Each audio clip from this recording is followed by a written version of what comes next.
A blasfêmia contra o Espírito Santo. O que seria exatamente o pecado sem perdão? Esta ação tem gerado muita discussão e interpretação ao longo dos séculos. Se gostou desse tema, faça sua inscrição, deixe seu like e vem comigo. A blasfêmia contra o Espírito Santo é um assunto discutido por muitos estudiosos. E mesmo assim causam certas polêmicas até os dias de hoje. Antes de falarmos sobre o pecado sem perdão, que é a blasfêmia contra o Espírito Santo, precisamos examinar exatamente o que significa a palavra blasfêmia. Se pesquisarmos nos dicionários atuais, teremos como definição que blasfêmia significa palavra que insulta a divindade, religião ou algo que seja considerado sagrado. Mas para a melhor compreensão deste pecado, precisamos buscar o significado na etimologia da palavra. Etimologia é um estudo que busca a origem histórica das palavras antes de sofrerem evoluções, que é comum acontecer ao longo de muitos anos.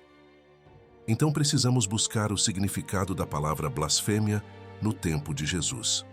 Há uma linha de estudos que diz que na época de Jesus, a palavra blasfêmia significava palavras ofensivas ou desrespeitosas em relação a Deus. Na tradição judaica, blasfêmia envolvia a difamação de Deus ou a utilização irreverente do nome de Deus. Estas interpretações são bem similares às que temos nos tempos atuais. Mas há uma outra linhagem de estudo que coloca a palavra blasfêmia como colocar uma coisa no lugar da outra, no sentido de trocar. Este conceito se encaixa melhor no contexto do pecado sem perdão, pois os escribas e fariseus, ao verem Jesus curando um endemoniado cego e surdo, disseram: "Este não expulsa os demônios, senão por Belzebu, o príncipe dos demônios." Então Jesus disse: "Todo pecado e blasfêmia será perdoado aos homens, mas a blasfêmia contra o Espírito não será perdoada aos homens. Se alguém falar contra o Espírito Santo, não lhe será perdoado nem neste século nem no futuro, porque diziam: tem espírito imundo." Notem que neste caso, a blasfêmia foi por terem atribuído a Satanás uma ação de cura que foi realizada através do poder do Espírito Santo. Outra situação similar relacionada à blasfêmia, como sendo uma troca de atribuições e que acabou sendo argumento de maior peso para a condenação de Jesus, foi quando Jesus declarou: "Antes mesmo que Abraão existisse, eu sou." Nesse momento começaram a gritar: "Blasfêmia! Blasfêmia!" Como se Jesus estivesse colocando-se no lugar de Deus. Na frente de Pôncio Pilatos, os principais dos sacerdotes disseram: "Nós temos uma lei, e conforme essa lei, ele deve morrer pela blasfêmia de se declarar filho de Deus." Por estes dois fatos, podemos ter certeza que a palavra blasfêmia vem do sentido de atribuir algo em lugar de outro. Portanto, nunca devemos nos colocar no lugar de Deus, nem atribuir ato algum do Espírito Santo a qualquer outra coisa de forma consciente. Em Apocalipse, também encontramos a palavra blasfêmia em diversas passagens, como, por exemplo, em Apocalipse 13, "E vi subir do mar uma besta que tinha 7 cabeças e 10 chifres, e sobre seus chifres 10 diademas, e sobre suas cabeças um nome de blasfêmia." Em Apocalipse 17, "E levou-me em espírito a um deserto, e vi uma mulher assentada sobre uma besta de cor escarlata, que estava cheia de nomes de blasfêmia, e tinha 7 cabeças e 10 chifres.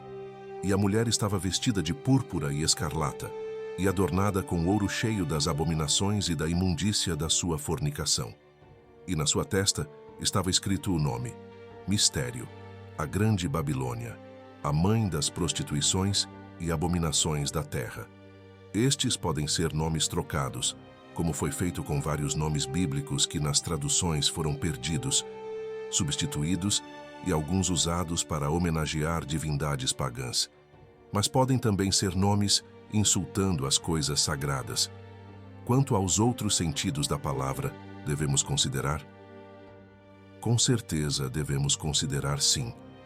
Não podemos de forma alguma dirigir palavras ofensivas a Deus, porque, embora seja contexto diferente do que os fariseus fizeram no tempo de Jesus, isso pode tirar nossa salvação e não podemos arriscar nosso prêmio recebido pela graça. Essa blasfêmia contra o Espírito Santo pode não ser um pecado específico que Deus não perdoará, mas sim uma rejeição persistente e deliberada da obra do Espírito Santo, que é a revelação e testemunho da verdade divina. Isso sugere que a pessoa que está tão endurecida em seu coração, que atribui as obras de Deus ao maligno, está em um estado espiritual perigoso. Assim, nesse contexto, a blasfêmia contra o Espírito Santo está relacionada à rejeição consciente da obra divina e é considerada um pecado grave, chegando a uma situação que já não tem mais perdão. Por questão de segurança, nunca dirijam-se com insultos a nada sagrado. Como saber se eu já cometi este pecado? Essa é uma pergunta de muitas pessoas, e a resposta é muito simples. Consegue sentir arrependimento? Ainda sente o amor de Deus? Possui sentimentos de espírito como compaixão e amor ao próximo? Se consegue sentir tudo isso, significa que o Espírito se move dentro de você. Este é o Consolador que nos convence do pecado. Uma pessoa que comete tal pecado não terá mais o Espírito Consolador e não será mais convencida de seu pecado. Vale lembrar também que existem outros pecados que não serão perdoados. Jesus declarou que quem não perdoar, o Pai que está nos céus também não perdoará os pecados. Claro que este pecado não é um ato único que faz a pessoa perder a salvação, mas é um pecado que ao longo da vida temos que nos livrar dele.